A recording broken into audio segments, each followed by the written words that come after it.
Buah. Según los últimos datos sobre el uso del móvil, El 87% de los jóvenes prefiere comunicarse por mensaje que cara a cara.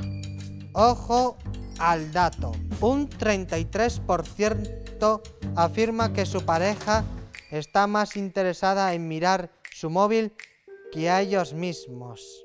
Madre mía.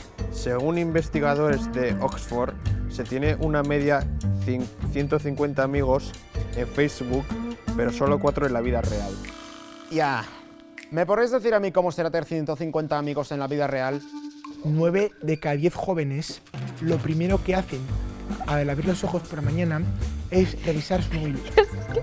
El 75% no lo desconecta Mientras está en una cita o cuando está practicando sexo. ¿Qué es? ¿Acaso se va a casarse con el móvil? Vamos, os declaro marido y móvil. Puedes besar el móvil.